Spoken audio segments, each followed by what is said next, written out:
మహారాష్ట్ర కర్ణాటకలో కురుస్తున్న వర్షాలతో కృష్ణానదికి వరద పోటెత్తింది. దీంతో ప్రస్తుతం ప్రకాశం బ్యారేజీలోకి 6,62,000 క్యూసెక్కుల నీరు వచ్చి చేరుతోంది. అప్రమత్తమైన జలవనరుల శాఖ అధికారులు ముందస్తుగా పటిష్ట చర్యలు చేపట్టారు. మరిన్ని వివరాలు మా ప్రతినిధి కృష్ణమనాయుడు ప్రకాశం బ్యారేజీ వద్ద నుంచి అందిస్తారు. కృష్ణానదికి వస్తున్నటువంటి వరద ఉధృతితో జలవనరుల శాఖ అధికారులు అప్రమత్తమయ్యారు. ప్రకాశం బ్యారేజీకి దాదాపు 6,62,000 క్యూసెక్కులు ప్రస్తుతం ఉన్నటువంటి డేటా ప్రకారం వస్తున్నట్లు మనకు తెలుస్తుంది. దీంతో 6,62,000 క్యూసెక్కుల నీటిని దిగువకి అధికారులు విడుదల చేస్తున్నారు. బ్యారేజీలోని అన్ని గేట్లను పూర్తి స్థాయిలో ఎత్తి 69 గేట్లను పూర్తి స్థాయిలో ఎత్తి దిగువకి నీటిని విడుదల చేస్తున్నారు. మరోవైపు బ్యారేజీకి రెండో ప్రమాద హెచ్చరికని 48 గంటల క్రితమే విడుదల చేశారు. ఈ క్రమంలోనే మరింత వరద ఉధృతి పెరిగేటువంటి సూచనలు ఉన్నటువంటి క్రమంలో అధికారులు అప్రమత్తమై చర్యలు చేపట్టారు. ప్రకాశం బ్యారేజీ దిగువన ఉన్నటువంటి యనమలకుదురు, రామలింగేశ్వరనగర్ ప్రాంతాల్లో ముందస్తు చర్యల్లో భాగంగా ఇసుక బస్తాలను ఏర్పాటు చేస్తున్నారు. కలెక్టర్ ఆదేశాలతో ఇప్పటికే 3,000 ఇసుక బస్తాలను అక్కడికి చేర్చి ఆ ప్రాంతంలో ఒకవేళ నీరు వచ్చేటువంటి పరిస్థితి ఉంటే ముందస్తు చర్యల్లో భాగంగా అక్కడ అడ్డుకట్టగా వేయాలని భావిస్తున్నారు.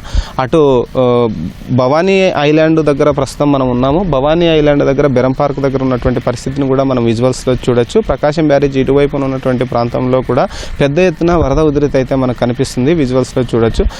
బెరం పార్క్ నుండి భవానీ ఐలాండ్కి వెళ్ళేటువంటి బోట్లను కూడా పూర్తిగా విప్పివేశారు. దాదాపు నెల నుంచి ఈ బోట్లు ఇక్కడే ఉన్నాయి. బోట్లు కూడా ఈ వరద ఉధృతికి కొట్టుకుపోయేటువంటి పరిస్థితి ఉన్న నేపథ్యంలో వీటిని బలమైనటువంటి తాళ్ళలో కట్టి ఉంచారు.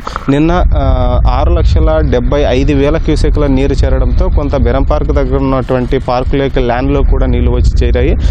దీంతో అప్రమత్తమైనటువంటి ఇటు టూరిజం సిబ్బంది కూడా ముందస్తు చర్యల్లో భాగంగా ఇసుక బస్తాలను కూడా ఇక్కడ ఏర్పాటు చేసి అటువైపుకు నీరు రాకుండా చేశారు. ప్రస్తుతం ఇక్కడ మరింత పెద్ద ఎత్తున చర్యలు చేపట్టేటివి కూడా సిద్ధంగా ఉన్నామని కూడా టూరిజం సిబ్బంది చెప్తున్నారు. 7 లక్షల క్యూసెక్ల నీరు వచ్చే అవకాశం ఉన్నప్పటికీ కూడా ఎటువంటి ఇబ్బందులు తలెత్తకుండా ఇక్కడ చర్యలు చేపడుతున్నామని చెప్తున్నారు. మనం విజువల్స్లో కూడా చూడొచ్చు. టూరిజం సిబ్బంది అక్కడ వచ్చినటువంటి నీరుని మోటార్ల ద్వారా కొట్టివేస్తూ అక్కడ ఉన్నటువంటి నీటిని కూడా బయటకు తోడివేస్తున్నటువంటి పరిస్థితిని మనం చూడొచ్చు. బెరం పార్క్లో ముఖ్యంగా పర్యాటకులు ఎక్కువగా వచ్చేటువంటి ప్రాంతము. వారికి ఎటువంటి ఇబ్బందులు తలెత్తకుండా ఉండాలన్న ఉద్దేశంతోనే ఈ చర్యలు చేపట్టామని కూడా టూరిజం సిబ్బంది చేస్తున్నారు. అటు ప్రకాశం బ్యారేజీకి ఎగువన ఉన్నటువంటి మైలవరం నియోజకవర్గంలో ఉన్నటువంటి ఇబ్రహీంపట్నం మండలం దగ్గర ఉన్నటువంటి 4 లంక గ్రామాల ప్రజలను కూడా అప్రమత్తం చేశారు. నదీ తీర ప్రాంతాలకు ఎవరూ వెళ్ళకూడదని కూడా ఆదేశాలు జారీ చేశారు. మత్స్యకారులు ముఖ్యంగా చేపల వేటకు వెళ్ళకూడదని ఇప్పటికే 2 రోజుల క్రితం నుండి ఆదేశాలు జారీ చేశారు. ఎవ్వరూ కూడా నదీ తీర ప్రాంతాలకు వెళ్ళొద్దని, నది అత్యంత ఉధృతితో ప్రవహిస్తున్నటువంటి నేపథ్యంలో అటువైపుకి వెళ్తే ప్రమాదం పొంచి ఉందని కూడా సూచికలు ఏర్పాటు చేశారు.